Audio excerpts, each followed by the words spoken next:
প্রতি বছরই যে অনুষ্ঠানটা অনুষ্ঠিত হয়, আপনারা কোনো দিন যেন জুয়েলকে ভুলে না যান, আমরা সেটাই আশা করি। আর আমাদের চাহিদা, যদি কিছু করেন জুয়েলের স্মরণে, যদি কিছু করেন আপনারা, তাহলে আমরা খুশি হব। Thank you. এই শহীদ জুয়েলকে, শহীদ মুস্তাককে যারা খেলা দিতে আসে প্রজন্মরা, তারা জানে না নামটা বলে। জুয়েল, জুয়েলটাকে ওই যেই গেট দিয়ে জুয়েলে ঢুকবে ওইখানে একটা প্লেক থাকতে হবে, তার জুয়েল সম্বন্ধে একটা লেখা থাকতে হবে, এবং ওইদিকে মুস্তাক সম্বন্ধে একটা লেখা থাকতে হবে, হু ওয়াজ মুস্তাক, জুয়েল হু ওয়াজ জুয়েল। তো এটা যদি আমরা না করি ক্রিকেট বোর্ড, তো এটা তো খুব দুঃখজনক। তো আমি আশা করবো যে আপনারা এই জিনিসটাও তুলে ধরবেন। আলহামদুলিল্লাহ, এই যে দেখেন একটা মানুষকে, দুইটা মানুষকে স্মরণ করা, এটা সবথেকে ইম্পর্টেন্ট। আমি এরকম ভাবে স্মরণ করি যে আমরা সারা বাঙালি কিন্তু এটা এই 16 ডিসেম্বরটা স্মরণ করি। আরো এটার উপলক্ষে কিন্তু আমরা দেখা যায় আজকে যে কমিটি আয়োজন করেছে তাদের ধন্যবাদ দিই যে আমরা রিটায়ার্ড প্লেয়ারগুলো আবার মাঠে আসি, আমরা তাদের আবার স্মরণ করি।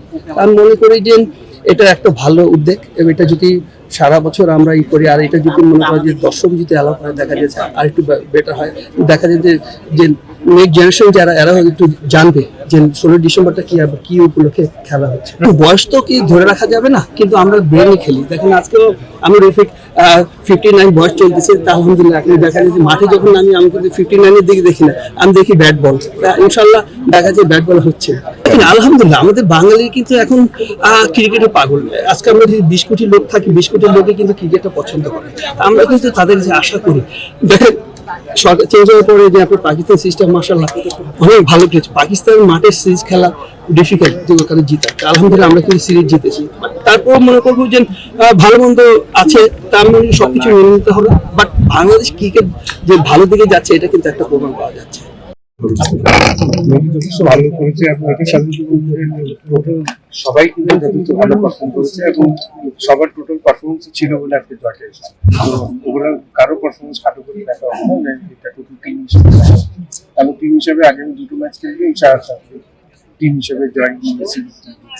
টি-20-তে বাংলাদেশ কিছুটা পিছিয়ে, সেক্ষেত্রে বলা যাচ্ছিল যে ওয়েস্ট ইন্ডিজের তুলনায় বাংলাদেশ একটু দুর্বল, কিন্তু প্রথম ম্যাচে যখন এরকম পারফরমেন্স করলো, সেই বাকি দুই ম্যাচেও কি আপনি সেরকম ভাবে প্রত্যাশা করছেন? হ্যাঁ, ওয়েস্ট ইন্ডিজ অনেক এক্সপিরিয়েন্স আমাদের চেয়ে টি-20 ফর্মেটে। তো এই জায়গায় কিন্তু ভালো খেলাটা আমাদের প্লেয়ারদের অবশ্যই দায়িত্ব আছে, রেসপন্সিবিলিটি আছে, এবং যেহেতু এই জয় পেয়েছে, এই জয়ের ধারায় যদি ওরা ঠিক মতো যদি পারফর্ম করতে পারে, ইনশাল্লাহ অবশ্যই সিরিজে ভালো কিছু করতে পারবে। ব্যাটিং এ আরেকটু উন্নতি দেখা যাচ্ছে কিনা, যে আপনার সৌম্য ভালো করছে এবং পাশাপাশি শামীম পাটোয়ারি যে মাত্র ঢুকলো টি-20 খেলছে, এই দুজন কিংবা বাকি যাদের আরেকটু ব্যাটিং এ আরেকটু উন্নতির প্রয়োজন আছে। আপনি দেখেন যে কোনো দল জিততে হলে সবার কিছু না কিছু কন্ট্রিবিউশন লাগে। এখানে এককভাবে কিন্তু একটা দল কিন্তু ওইভাবে জিততে পারে না।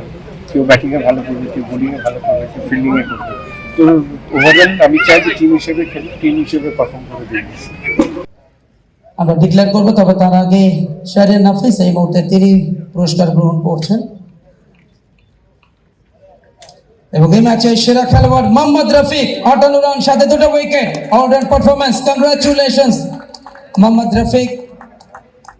টেস্টে বোলার হিসেবে 100 উইকেট লাভ করবার খ্যাতি অর্জন করেন, সেই রেকর্ডটা তারই, এবং এই মুহূর্তে তিনি সেরা খেলোয়াড় পুরস্কার গ্রহণ করছেন। মহান বিজয় দিবস প্রীতি ক্রিকেট ম্যাচ 2024-এর সেরা খেলোয়াড় মোহাম্মদ রফিক।